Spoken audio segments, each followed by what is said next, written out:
Kabupaten Sleman merupakan salah satu daerah strategis di Provinsi Daerah Istimewa Yogyakarta, memiliki beragam potensi dan tantangan. Dalam video ini, kita akan melihat bagaimana kondisi kemampuan lahan, sumber daya air, serta dinamika manusia dan ekonomi di Kabupaten Sleman.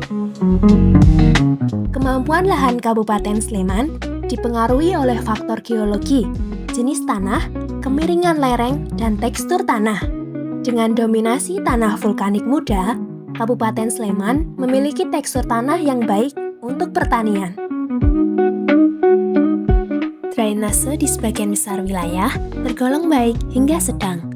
Namun, beberapa wilayah masih rawan banjir akibat sistem aliran yang masih terbatas. Tekstur tanah di Kabupaten Sleman mendukung daya serap air yang tinggi. Solum tanah yang dalam memungkinkan akar tanaman berkembang secara optimal. Salinitas tanah di Kabupaten Sleman sangatlah rendah, menjadikannya cocok untuk pertanian tanpa risiko besar terhadap produktivitas.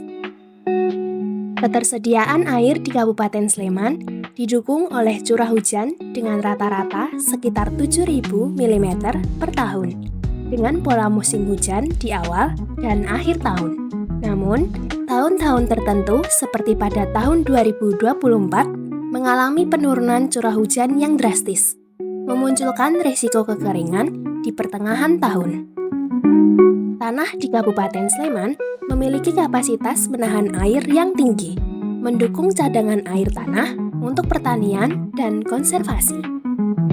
Kebutuhan air total mencapai 140 juta liter per hari, mayoritas untuk kebutuhan domestik, diikuti oleh industri dan peternakan. Tingkat runoff yang rendah menunjukkan daya infiltrasi tanah yang baik, menjaga keseimbangan hidrologis. Penduduk di Kabupaten Sleman menunjukkan tren menurun dengan proyeksi populasi semakin kecil hingga 2044.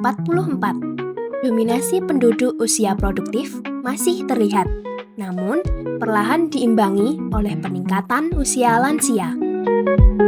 Rasio ketergantungan sedikit meningkat akibat populasi lanjut usia, menjadi tantangan ekonomi ke depan. Sektor jasa mendominasi lapangan kerja, diikuti industri dan pertanian. Desa-desa wisata memberi kontribusi nyata pada ekonomi lokal. UMR Sleman terus meningkat dari tahun ke tahun, menunjukkan perbaikan kesejahteraan pekerja meski kenaikannya tergolong lambat. Warga desa wisata menunjukkan kepuasan dan peningkatan pendapatan, meski masih ada desa yang tertinggal akibat keterbatasan fasilitas. Kabupaten Sleman memiliki potensi besar melalui pengelolaan lahan, air, dan penduduk yang tepat. Dengan pembangunan berkelanjutan, kesejahteraan masyarakat Kabupaten Sleman dapat terus meningkat. Sekian video dari kelompok 3, mari wujudkan Kabupaten Sleman yang lebih baik. Terima kasih sudah menyaksikan dan sampai jumpa di lain kesempatan.